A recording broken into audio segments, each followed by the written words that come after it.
What? What? What the hell is this? Harumph. I didn't get a harumph out of that guy. Give the governor harumph. Harumph! You watch your ass. I see you shiver with anticipation. Let the show begin. Hey everybody, this is David Heretic coming at you with another edition of Reactions, Reviews, and Rants. And tonight, all right, we're coming back to Mastodon. Yes, indeed, Mastodon Fans FEELIN YOU. Come on now. Here we go. Before we go any further, for those of you who are feeling inclined to doing all of the clicks and the likes and the bibbidi bop, do me a favor, before you do all that stuff, please watch the whole video first, okay? Give me a chance to actually earn those clicks and likes. Now, after the video's done, if you still feel like doing all those clicks and likes, then by all means, feel free to click away. This comes as a request from Glorious Josh. All one word, I'm not even kidding. Glorious Josh, no space. And Glorious Josh wanted to see me react to this song by Mastodon called Toe to Toes. That doesn't seem very fair. Toe to toes, one versus two, 1 versus 3, 1 versus 10. Talk about a handicap match. Now, have I heard the song before? No, I have not. To the best of my knowledge, this does not resonate with me in any way, shape, or form. However, there's always a possibility I may have heard the song in passing and I just don't realize it. So as always, if I start listening to the song and I suddenly go, wait a second, yeah, I have heard this song before, I'll let you know. That's the truth. You know me, I'm gonna be honest with you guys. This was posted by Mastodon, shocking, and the video has 1.2 million views. It'll get you there. Other than that, there's really nothing else left to say. Link to the original video will be down below in the video description for your viewing pleasure at your leisure. Let's get started. What do you say? Are you ready? Are you ready? Because here we go. All right, here we go. Mastodon, Toe to Toes, official audio. Wah, wah, wah. Damn it, damn it, damn it, damn it, damn it! Yeah, there's that word, official, coming off of their official page. Yeah, here we go. Look, you already know what I'm going to say, so I'm not going to say it. All I'm going to say is we have to just wait and see what happens and hope for the best. All right, let's do this. All right, boy, let's do this.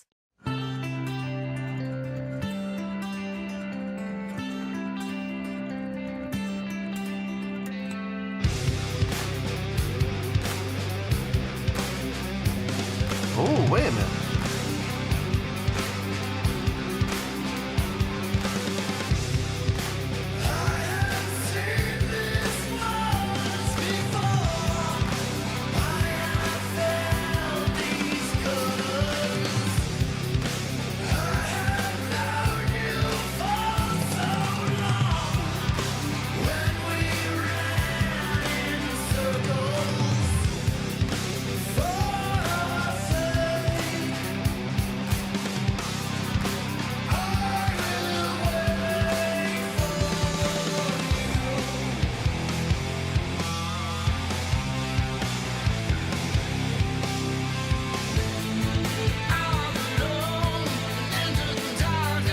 Okay.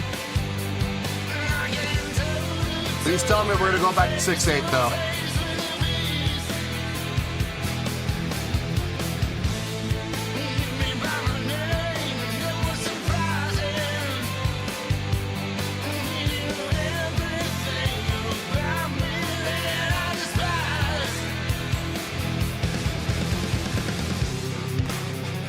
Nice.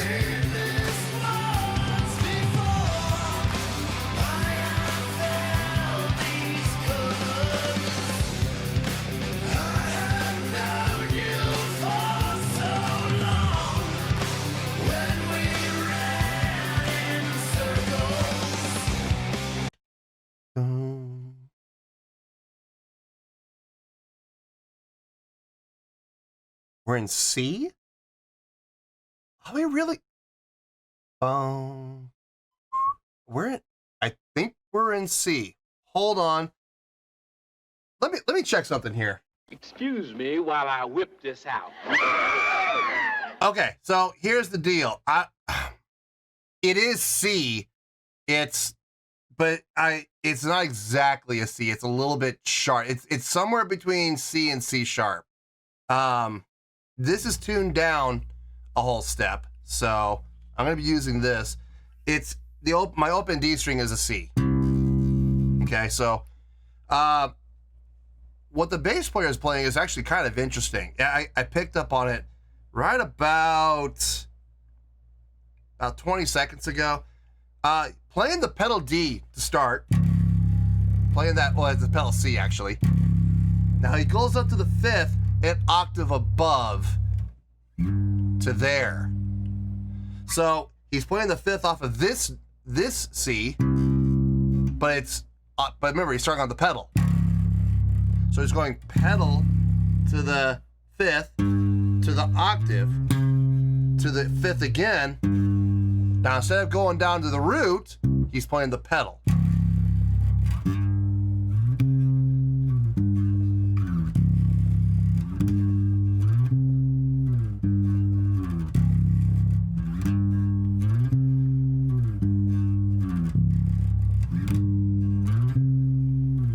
That's really interesting. I dig that. The more I think about it, the more I like it. It's different. It fits and it works. And I love the fact that it comes down to that pedal every time to give it that nice, low, deep register, that fullness before it goes and has its fun. I love that. I absolutely love that. That's great, man. That is fantastic. I just wasn't sure if we were in C or not. I wanted to say C, but I'm like, it's not exactly C though. It sounds like it's not C sharp, it's not C. It's in between the two. It's interesting. Anyway, let's keep going here.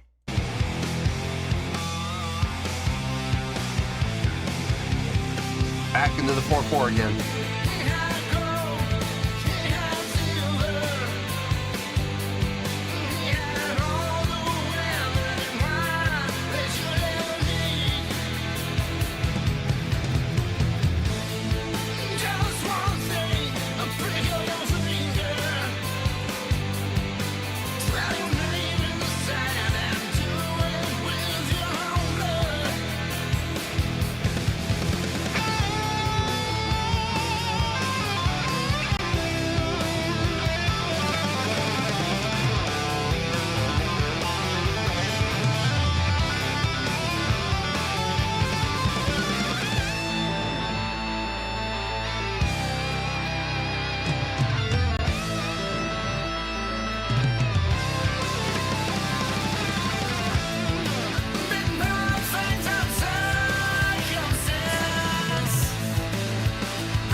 Was it that double time 4 the whole time?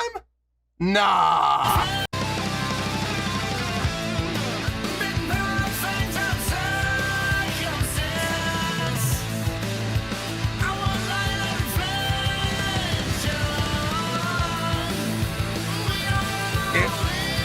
What?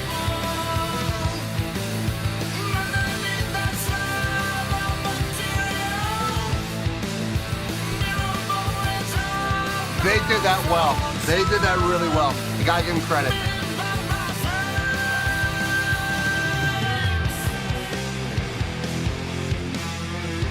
Into that slower 4/4 now.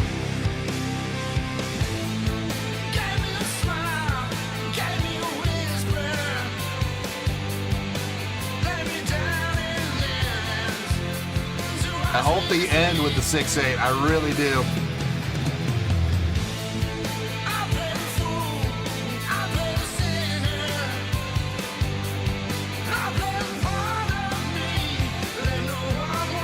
Please go back to the 6/8 right here, right here. Nuts.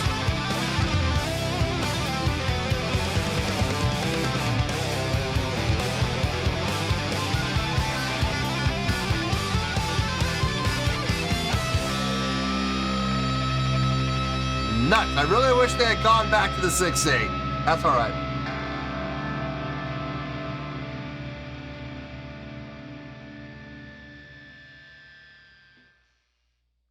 This was nice. This was nice. This, hold on.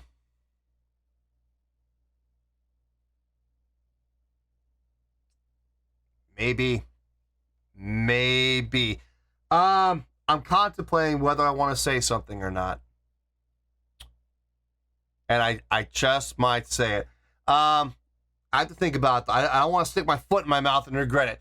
Let me get my thoughts together. I'll see you in the review, and we'll talk about it.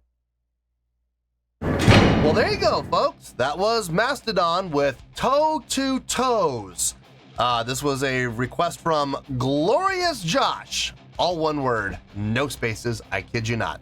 Okay. I've been thinking about how I want to present this, and I'm going to start off a little controversially. Now, Mastodon and I have not always seen eye to eye. There's been one, I know for a fact there's at least one song I was not a fan of.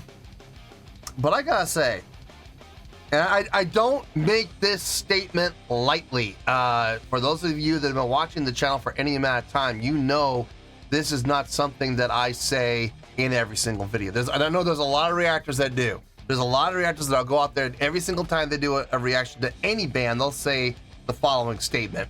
And I am not one of those people.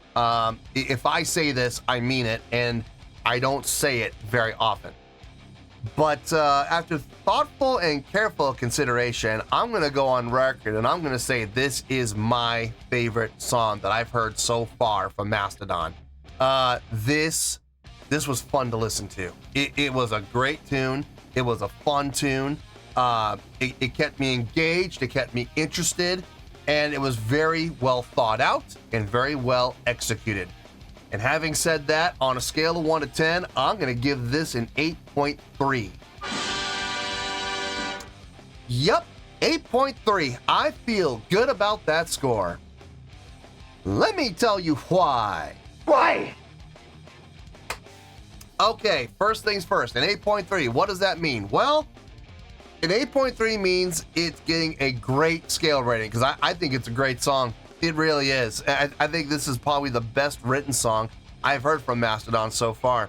On top of that, it would also get 4 out of 5 stars and an A- letter grade. So yeah, an 8.3, great scale rating, 4 out of 5 stars, and A- letter grade. Now, how did I come up with that score? So glad you asked. Like I said, I don't say, oh, this is my new favorite song from every single... I'm not one of those guys, man. I'm just not one of those reactors that's going to say that. Every single time they do a song from Red Hot Chili Peppers, oh, this is my new favorite song for them. Let me guess, on the next one, you're going to say the same thing, right? No, I've never felt comfortable saying any particular song from Mastodon's been my favorite until now. This is it. This is my new favorite. Now, something might come along down the road. Something might. It might even be the next song that I do from Mastodon. But it has to earn it. If it's going to take the title of my favorite song by Mastodon, it's going to have to do better than this song. It's going to have to be better than this song for me to really say that I liked it better than this. A lot of great things happening in this song. A lot of really nice things. And some of the things were very subtle, like the bass line.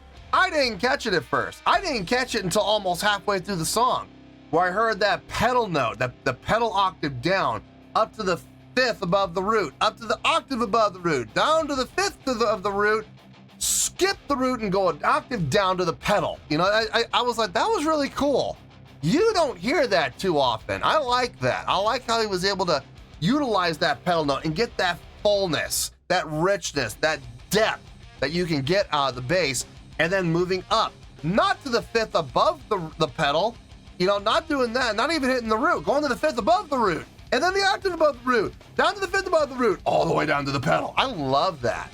I love that. I thought that was really creative. I thought that was really well done. And it fit within the context of the song. It added to the song. He wasn't doing it to show off. He was doing it because it's what made the song sound good. I like that. I like that. I think it was creative, and I thought it added to the overall value of the song. The guitar playing, really nice work. Whenever the drummer would switch up feel, the guitar player and the drummer kind of go hand in hand on this.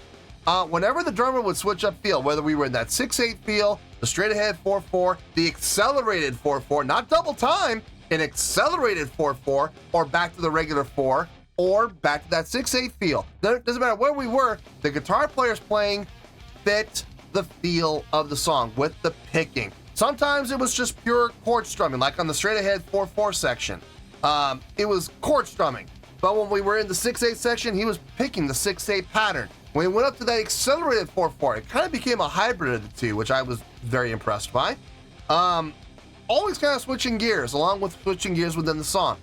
I know that sounds ridiculous. I know a lot of people are going, well, isn't that what's supposed to happen? Yes, that's my point. You're absolutely right. It should happen, but it doesn't always happen. There are a lot of guitar players out there who are lazy, and they will just take their regular pattern and make it fit. Okay, well, that's great. Thanks for your contribution. You know, you don't want to play around with what you're playing. Well, since everybody else is, you're just gonna line your hammock and, you know, I'm just gonna keep on strumming away with what I've been doing the entire song. Hey, good for you. Go die on that hill. That's awesome, man. You keep to your standards. That's awesome. So I'm proud of you, and I'm sure your parents are proud of you. No, but I love what the guitar player did here. I absolutely did. He constantly was switching up gears with the drummer. Of course, the bass player was too, but the guitar player more so than anyone else, I think, as far as instrumentation. Well, no, the drummer. It goes across the board. I love the fact that everybody, not just the drummer, but everybody, including the guitar player and the bass player, had the guts to go along with those changes. I loved it. I absolutely loved it. Nobody decided to just, you know, take the easy route and just keep on doing what they've been doing the whole time. The play around with the feel was nice. I'm not gonna lie. When it came to the ending, I saw we had about 30 seconds left. I kept thinking to myself, please go back to that 6/8 like we had at the beginning. And unfortunately, we didn't get that. But we went back to the accelerated 4/4, which was nice. I felt good with that. A very strong way to end. And it worked. It did work. But we had those 3 different feels. And here's the thing. They were changing and switching back and forth between them. 6/8 to the straight ahead 4/4, back to the 6/8, back to the straight ahead 4, to an accelerated 4/4, back to the regular 4/4, back to the accelerated 4/4 again to end. Here's the thing. Were they switching around with feel frequently?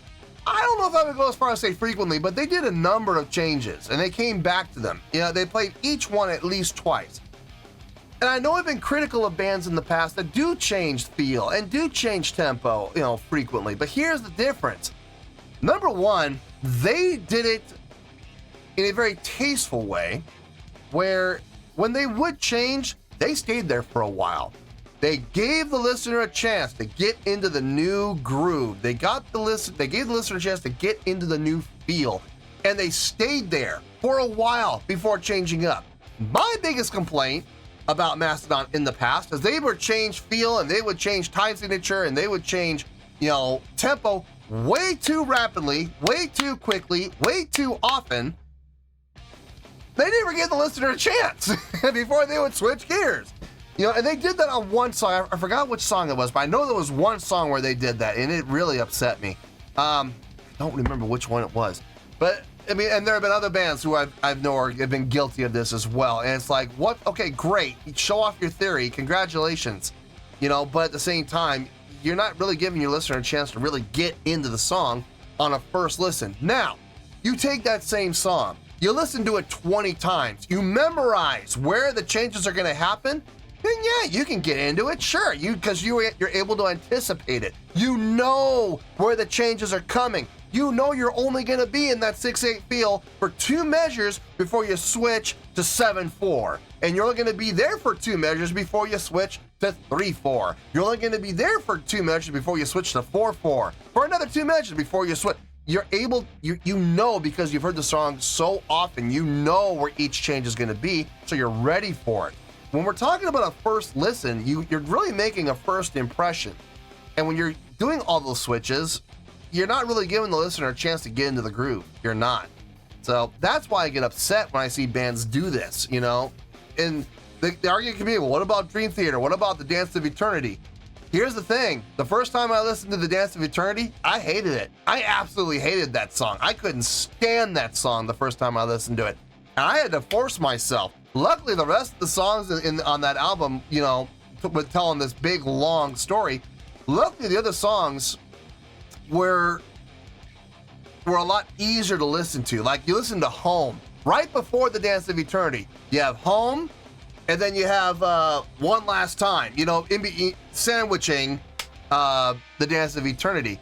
And those two songs are a lot easier to listen to as far as switching feel and switching time and switching time signature and switching tempo and switching direction.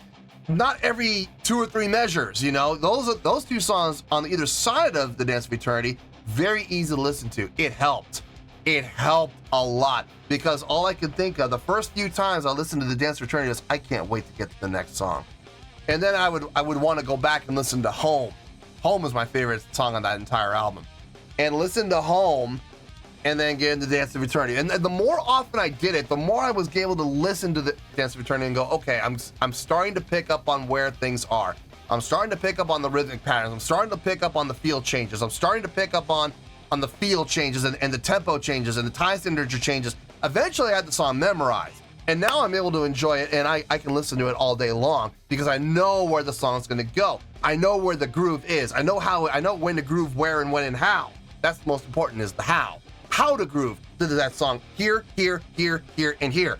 You know, when you listen to a song like this for the first time, you don't necessarily know those things. So when you have a song like this that does change direction a few times, but it stays there. It stretches it out for a while. Gives the listener a chance to get comfortable with it. That's a very good thing. That's a very smart thing, because it's going to make the song a lot easier to listen to and enjoy and get into, rather than switching gears for the first time listen every 2 measures. You know what I mean?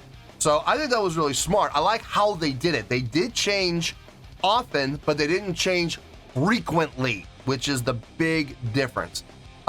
Vocally, I thought what the vocalist was doing on the song was very appropriate for each stanza of the song. Sometimes he was a little more shrill when we were, you know, pushing along a little bit, especially in that 6/8 section. It made sense. When we went to the straight ahead 4/4, it was a little more laid back, a little more softened up, and that was nice. You know, he changed up his vocal style to fit each part of the song. I thought that was well done. Now, overall, I gotta say, this is a great tune. I absolutely dug the tune, and I am very confident saying that out of all of the songs I've heard from Mastodon on the channel, this is my favorite one. I think this is my 4th or 5th reaction to Mastodon. I'm not sure. I know it's been more than 3. This is either my 4th or my 5th. And I gotta say, this is my favorite song so far. Now, that might change down the road, who knows? But as it stands right now, this is tops with me. And I have absolutely no problem giving this song the great score of 8.3. That's where we're at, and that's where we're gonna stay. So let's wrap everything up here in nice shiny bow, shall we? We got an 8.3, great scale rating, 4 to 5 stars, and an A- letter grade. Take your pick, I don't care, whichever one of those floats your boat. Final word, final score, I have spoken. Well, that's gonna do it for this edition of Reactions, Reviews, and Rants. Hope you all enjoyed the show. Hope I was able to entertain you. If I was able to put a smile on your face and brighten your day, then I did my job, and I'm so glad I could do it. If you guys feel like joining the fan base, go ahead and click on that button down there. If you guys want to like the video, go ahead and like the video. If you guys want to ring the bell, go ahead and ring the bell. It honestly doesn't make any difference at all to me, but if you guys feel like doing these things, well, then by all means, feel free to do so.